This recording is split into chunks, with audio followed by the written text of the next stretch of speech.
ورحمة الله وبركاته. الحمد لله نحمده ونصلي على رسوله الكريم. أما بعد، قال الله سبحانه وتعالى في القرآن العظيم والفرقان المجيد بعد أعوذ بالله من الشيطان الرجيم بفضل بسم الله الرحمن الرحيم. الرحمن علم القرآن صدق الله العظيم. புகழ் அனைத்தும் எல்லாம் வல்ல அல்லாஹு ஜல்லஷானு வ தஆலா ஒருவனுக்கே உரித்தாகட்டும். சலாத்தும் சலாம் நம் உயிரின் மேலான அருமை நாயகம் முஹம்மதுர் ரசூலுல்லாஹ் ஸல்லல்லாஹு அலைஹி வஸல்லம் அவர்கள் மீதும் அவர் நற்பாக்கியம் நிறைந்த உம்மத்தாரான நம் அனைவரின் மீதும் அல்லாஹ்வின் அன்பும் பேரருளும் என்றென்றும் நிறைவாக உண்டாகட்டுமாக. ஆமீன். கனிமிக்க அல்லாஹ்வின் நல்லடியார்களே, பெரியவர்களே, அல்லாஹ்வுடைய மாபெரும் கிருபையால் 22 நோன்பும் 23வது தராவி முடித்துவிட்டு அவன் இல்லத்திலே நாம் எல்லாம் இருக்கிறோம். அல்லாஹ் ரப்புல் ஆலமீன் நம்முடைய அனைத்து நல் அமல்களையும் கபூல் செய்வானாக. இன்றைக்கு ஒற்றைப்படையாக இரவாக இருப்பதினால் இன்றைக்கு லைலத்துல் கத்ர் இரவாக கூட இருக்கலாம். ஒருவேளை அல்லாஹ்வுடைய நாட்டத்தின் பெயரில் இருந்தது என்று சொன்னால் அதனுடைய ஒட்டுமொத்த சவாபையும் பெறக்கூடிய நன்மக்களாக நம் அனைவரும் அல்லாஹ் ஆக்குவானாக. 23வது தராவி ஒருவர் தொழுதால் கால ரசூலுல்லாஹி ஸல்லல்லாஹு அலைஹி வஸல்லம், நபி ஸல்லல்லாஹு அலைஹி வஸல்லம் கூறுகிறார்கள், பனல்லாஹு மதீனத ஃபில் ஜன்னா, சொர்க்கத்திலே அல்லாஹ் ரப்புல் ஆலமீன் அவருக்கு ஒரு பட்டினத்தை கட்டித் தருகிறான். இதற்கு முன்னாடி வந்த தராவியை நம்ம கேள்விப்பட்டோம், அல்லாஹ் ரப்புல் ஆலமீன் சொர்க்கத்திலே உங்களுக்கு ஒரு மாளிகையை கட்டி தருகிறான் என்பதாக. இன்றைக்கு தராவி தொழுகையுடைய சிறப்பு என்னவென்று சொன்னால், சொர்க்கத்திலே ஒரு ஊரை உங்களுக்கு அல்லாஹ் ரப்புல் ஆலமீன் கட்டி தருவதாக அதனால பெருமானா ஸல்லல்லாஹு அலைஹி வஸல்லம் சொல்லி தராங்க.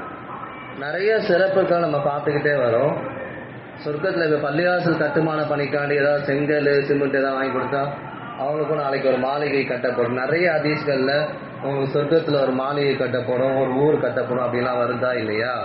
மொத்தமாக சேர்த்து ஒரு வீடு தான் ரொம்ப பெருசாக பிரம்மாண்டமாக பயங்கரமாக இருக்கும் என்பதாக அதெல்லாம் பெருமானா ஸல்லல்லாஹு அலைஹி வஸல்லம் அவங்க சொல்லித்தராங்க. இப்போ முன் சுன்னத் பின் சுன்னத் தான் தொழுதா கூட ஒரு மாளிகை கட்டப்படும் என்பதாக வருது. இப்படி எல்லாத்துக்கும் சேர்த்து ஒரே ஒரு வீடு தான். அந்த வீட்டில் நிறைய ஜன்னல்கள், நிறைய ரூமு, அந்த வீட்டுக்கு கீழே பாலாறு, தேனாறு, மதுவாறு ரொம்ப பிரம்மாண்டமாக இருக்கும் என்பதாக நாம் விளக்க உரையிலே பார்க்கிறோம். அல்லாஹ் அப்பேற்பட்ட சிறந்த பாக்கியமானவர்கள் நம்மை ஆக்குவானாக. அல்ஹம்துலில்லாஹ். 27 ஜுஸு நிறைவு செய்யப்பட்டு 28ஆம் ஜுஸு உடைய நிறைவிலே நாம் இருக்கிறோம். அல்லாஹ் அதையும் கபூல் செய்வானாக. இன்றைக்கு ஒரு 8-9 அத்தியாயங்கள் ஓதப்பட்டது. சூரத்துல் ஹதீத் இரும்பு என்கிற ஒரு அத்தியாயம், சூரத்துல் முஜாதலா தர்கித்தல் தர்க்கம் செய்தல், சூரத்துல் அஷ்ர் ஒன்று கூடுதல், சூரத்துல் மும்தஹினா பரிசோதித்தல், சூரத்து சஃப் அணிவகுப்பு, சூரத்துல் ஜுமுஆ வெள்ளிக்கிழமை, சூரத்துல் முனாஃபிகூன் நயவஞ்சகர்கள், இறுதியாக சூரத்து தகாபுன் நஷ்டம் என்பதாக இப்படி பல்வேறு சூறாக்கள் ஓதப்பட்டது. நேற்றைய தினம் ஓதப்பட்ட 2 சூறாக்களில் ரொம்ப இம்பார்ட்டண்டான சூறா சூரத்துல் வாக்கியா. உங்களில் நீங்கள் பணக்காரராக ஆக வேண்டுமா, பாவ மன்னிப்பை அதிகமாக தேடுங்கள், இஸ்திக்ஃபாரை அதிகமாக செஞ்சால் நீங்கள் பணக்காரராக ஆகலாம். நீங்கள் பணக்காரராக ஆக வேண்டுமா, நிக்காஹ் செய்யுங்கள், நீங்கள் பணக்காரராக ஆகலாம். நீங்கள் பணக்காரராக ஆக வேண்டுமா, ஹஜ்ஜு செய்யுங்கள் என்பதாக ஸல்லல்லாஹு அலைஹி வஸல்லம் அவங்க பல்வேறு ஹதீஸ்கள் நமக்கு சொல்லி தந்தாலும், எவர் ஒருவர் தினமும் இரவு மக்ரிப் பின்னாடி சூரத்துல் வாக்கியாவை ஓதுவார்களோ, மன் கரஅ சூரத்துல் வாக்கியா ஃபீ குல்லி லைலத்தின், ஒவ்வொரு இரவிலையும் வலமையா சூரத்துல் வாக்கியா ஓதி வந்தால், லம் துசிபு ஃபாக்கத்தன் அபரா, அவர் ஒருபோதும் வறுமையை பெற்றுக்கொள்ள மாட்டார். அந்த சூறாவுக்கு இன்னொரு பேர் சூரத்துல் கினா, பணக்காரருடைய சூறா என்பதாக அதுக்கு பெயர் வைத்திருக்கிறார்கள். எனவே நம்ம பணக்காரராக ஆக வேணும்னா இதெல்லாம் செய்யணும். தினமும் சூரத்துல் வாக்கியா ஓதுனா அதனுடைய பிரம்மாண்டமான பரக்கத்துக்கு நாம் பெற முடியும். அதற்கு முன்னால் ஓதப்பட்ட அர் ரஹ்மான் சூரா, அதுதான் இன்னைக்கு நமக்கான செய்தி. குர்ஆனிலே 6666 வசனங்களில் அல்லாஹ் என்ற வார்த்தை அதிகமாக இடம்பெற்றிருக்கிறது.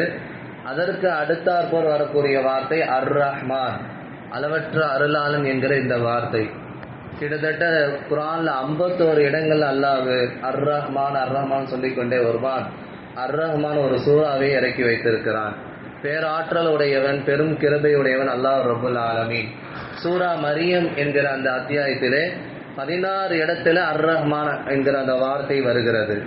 அர் ரஹ்மான் சொன்னா உலகத்தில் படைக்கப்பட்ட மனித இனம், ஜின் இனம், அதே போன்று தாவர வகைகள், ஊர்வன, பரப்பன, நடப்பன எல்லா ஜீவராசிக்கும், முக்மீன்கள், முஷ்ரிக்கீன்கள், காஃபிர்கள், நயவஞ்சர் எல்லோருக்கும் அல்லாஹ் இரக்கம் காட்டக்கூடியவன் என்கிற ஒரு வார்த்தை தான் அர் ரஹ்மான். அதோடு குர்ஆன்ல பல இடங்கள்ல ஒட்டியே வரக்கூடிய அர் ரஹீம், அல்லாஹ்வையும் ரசூலையும் தீனையும் மார்க்கத்தையும் ஈமான் கொண்டவர்களுக்கு நாளை மறுமையில் அல்லாஹ் இரக்கம் அளிப்பான் என்பதாக அந்த வார்த்தையை நாம் பார்க்கிறோம். எனவே அர் ரஹ்மான் என்கிற அந்த பிரம்மாண்டமான வார்த்தை ரொம்ப சிறப்பிற்குரியது. அதனால பெருமானார் ஸல்லல்லாஹு அலைஹி வஸல்லம் இந்த அர் ரஹ்மான் என்கிற வார்த்தையை வந்து நிறைய துவா ஓதுவாங்க. நபிமார்களும் துவா ஓதியிருக்கிறார்கள். நாமும் அல்லாஹ் ரஹம்னா பிரஹ்மதிக யா அர்ஹமர் ராஹிமீன் என்கிற முதல் பத்திலே நாம் ஓதினோம். ஸல்லல்லாஹு அர் ரஹ்மான் என்கிற வார்த்தை அது அல்லாஹ்க்கு மட்டும்தான் பொருந்தும். அதை ஒட்டி நம்ம பாருங்க, அப்துல்லா பெயர் வைக்கிறதா இருந்தா அல்லாஹ்வோடு இணைத்து அப்துல்லா என்பதாக பெயர் வைக்கலாம். அதே போல அர் ரஹ்மான் என்கிற வார்த்தையை ஒட்டி அப்துர் ரஹ்மான் என்பதாக பெயர் வைக்கலாம். அதனால பெருமானார் ஸல்லல்லாஹு அலைஹி வஸல்லம் அவங்க உங்களுடைய பிள்ளைகளுக்கு பெயர் வைக்க வேண்டும் என்றால் சிறந்த பேர் உலகத்திலே 2 பேர் தான். ஒன்று அப்துல்லா, இன்னொன்று அப்துர் ரஹ்மான். இன்னைக்கு கோடிக்கணக்கான அப்துல்லாக்கள் இருக்கிறார்கள், அப்துர் ரஹ்மான் இருக்கிறார்கள். இது அத்தனையும் அல்லாஹ்வை குறிக்கக்கூடிய அந்த சொல். ஆனால் அல்லாஹ் என்று உலகத்தில் யாரும் பெயர் வைக்க முடியாது. அல்லாஹ் என்று உலகத்தில் யாரும் பெயர் வைக்க முடியாது, அது அவனுக்குரியது. அவனுக்கென்றே சில வார்த்தைகள் இருக்கிறது. தபாரக் அல்லதி, தபாரக் பரக்கத்தானவன், அவனுக்கு மட்டும்தான் பொருந்தும்.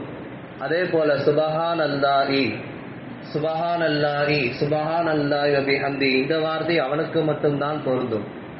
ஹாலிகுன் படைக்கக்கூடியவன், இந்த வார்த்தை அவனுக்கு மட்டும்தான் பொருந்தும், வேற யாருக்கும் பொருந்தாது. அதே போன்று எம்பெருமான் ஸல்லல்லாஹு அலைஹி வஸல்லம் குறித்து வருகிற பொழுது ரഊஃபுர் ரஹீம் என்பதா வரும். அவர் உங்கள் மீது ரொம்ப அன்புடையவராக இருக்கிறார், பாசமுடையவராக இருக்கிறார், இரக்கமுடையவராக இருக்கிறார் என்பதாக அல்லாஹ் சொன்னான். ஆனால் அர் ரஹ்மான் வார்த்தை அவனுக்கு மட்டும்தான் வருகிறது. குர்ஆனிலே பல இடங்கள்ல இந்த அர் ரஹ்மான் வார்த்தை வருகிறது. ஆனால் மக்காவாசிகளுக்கு அல்லாஹ் என்ற வார்த்தை மட்டும்தான் தெரியும், அர் ரஹ்மான யாருன்னு தெரியாது. மக்காவாசிகளுக்கு அர் ரஹ்மான்னா யாருன்னு தெரியாது, அல்லாஹ்னா யாருன்னு தெரியும். ஸல்லல்லாஹு அலைஹி வஸல்லம் துவால யா ரஹ்மான் யா அல்லாஹ் இப்படிலாம் துவா செய்வாங்க. சில காஃபியர்கள் பார்த்துட்டு முகமது 2 கடவுளை வணங்குறாரு, அல்லாஹ்னா நமக்கு தெரியும், இது என்ன அர் ரஹ்மான் புதுசா இருக்கு அப்படின்னு சொல்லி மக்காவாசிகள்லாம் வியப்பா பேசிட்டு இருந்தாங்களாம். அதனால பெருமானார் ஸல்லல்லாஹு அலைஹி வஸல்லம் இப்படி மக்களுக்கு மத்தியில் இந்த பரபரப்பு இருக்கும் பொழுதுதான் அல்லாஹ் ஒரு ஆயத்தை இறக்குகிறான். குலிதுல்லாஹ அபிதுர் ரஹ்மான், அல்லாஹ் என்று அழையுங்கள், அர் ரஹ்மான் என்று அழையுங்கள். அல்லாஹ்வுக்கு அழகிய திருநாமங்கள் இருக்கு என்பதா குர்ஆன் அல்லாஹ் சொல்லி காண்பிப்பான். இப்படி மக்காவாசிகளுக்கு எப்பயுமே அல்லாஹ் என்ற வார்த்தை மட்டும்தான் தெரியும், அர் ரஹ்மான்னா யாரும் தெரியாது. உதைபியா உடன்படிக்கையில் நிறைய பேரும் உடன்படிக்கை செஞ்சாங்க, எதுவுமே அது ஏற்புடையதா இல்லை. கடைசியில ஒரு சஹல் என்கிற ஒரு மனிதர் வந்து உடன்படிக்கை ஒத்து வருகிற பொழுது சஹல் என்பவர் லேசானவர் என்பதா அவருக்கு அர்த்தம். எனவே அந்த உடன்படிக்கையில் முதல்ல என்ன இருக்குன்னா அர் ரஹ்மான் என்கிற பிஸ்மில்லாஹிர் ரஹ்மானிர் ரஹீம், அர் ரஹ்மான் என்கிற வார்த்தைலாம் இருந்துச்சு. இது என்ன புதுசா இருக்கு, இந்த மாதிரி பேர்லாம் நம்ம கேள்விப்படலையே, இது 2த்தையும் எடுத்துருங்க, பிஸ்மி தாலா மட்டும் போடுங்க அப்படின்னு அவர் சொன்னார். இந்த மாதிரி மக்காவாசிகளுக்கு அர் ரஹ்மான் என்ற வார்த்தையே தெரியாது, அல்லாஹ் என்றால் யாரும் தெரியும். அதே போன்று அல்லாஹ் ரப்புல் ஆலமீன் பல்வேறு சூறாக்களை மக்காவிலும் இறக்கினான், மதீனாவிலும் இறக்கினான். கிட்டத்தட்ட 86 சூறா மக்காவில் இறங்குச்சு, கிட்டத்தட்ட 28 சூறா மதீனால இறங்குச்சு, 114 சூறா. அப்படி இருக்கும் பொழுது மக்காவாசிகளுக்கு இறக்கப்பட்ட எல்லா சூறாவையும் அல்லாஹ் அர் ரஹ்மான் தான் சொல்லிக்கிட்டே வருவான். காரணம் அவர்கள் விளங்க வேண்டும் என்பதற்காக. மதீனால இறங்கப்பட்ட எல்லா சூறாவுமே அல்லாஹ் தான் சொல்லிக்கிட்டே வரணும். ஏன்னா அவங்களுக்கு அர்-ரஹ்மான் என்னன்னு தெரியல இல்லையா, அல்லாஹ் அப்படியே இறக்கி காமிச்சாங்க. எனவே இது போன்ற பல்வேறு விஷயங்கள் நாம் பார்த்து கொண்டே வருகிறோம். அர்-ரஹ்மான் என்ற ரொம்ப பேராற்றல் உடையவன் ரப்பு தஆலா. எல்லா மக்கள் மீதும், புழு பூச்சிகள் மீதும், செடி கொடிகள் மீதும், கடலில் உள்ள மீன் இனங்கள் அனைத்து ஜீவராசிக்கும் அல்லாஹ் இரக்கமானவன், 70 தாயை விட சிறந்தவன். உடைய ரஹ்மத் என்ப இன்னர் ரஹ்மத்தி வசியத்து குல்லஷை. அவனுடைய ரஹ்மத்து உலகம் முழுக்க வியாபித்து இருக்கிறது. அவனுடைய ரஹ்மத்தில் தான் நம்ம வாழ்ந்து கொண்டு இருக்கிறோம் என்பதை அல்லாஹ் சொல்லி காண்பிப்பான்.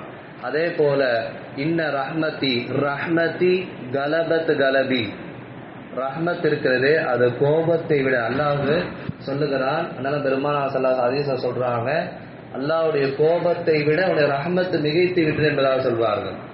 எனவே பல ஹதீஸ்கள் நம்ம பார்க்கிற பொழுது, பூமியில் உள்ள மீது நீங்கள் இரக்கம் காட்டுங்கள், அல்லாஹ் உங்கள் மீது இரக்கம் காட்டுவான். நீங்க இரக்கம் காட்டினா அல்லாஹ் உங்க மீது இரக்கம் காட்ட மாட்டான். இப்படி பல்வேறு ஹதீஸ்கள்ல நம்ம பார்க்கிறோம். எனவே அப்பேற்பட்ட அர்-ரஹ்மானை நம்ம ரொம்ப போற்றணும், புகழணும். நம்முடைய துவாக்கள்ல அதிகமாக அந்த வார்த்தையை நாம் பயன்படுத்திக் கொள்ளணும். குர்ஆன்ல பாருங்க, பறவை இனங்களை குறித்து அல்லாஹ் பேசிக்கொண்டே வருகிற பொழுது, மா இம்சிக்குஹுன்ன இல்லல்லா, பறவை வானத்திலே பறக்கிறது, மேலே இருந்தும் யாரும் பிடிக்கல, கீழே இருந்தும் யாரும் பிடிக்கல, அது ஆகாயத்துல மிதக்குது, பறக்குது. இது யார் மூலியமா நடக்குது?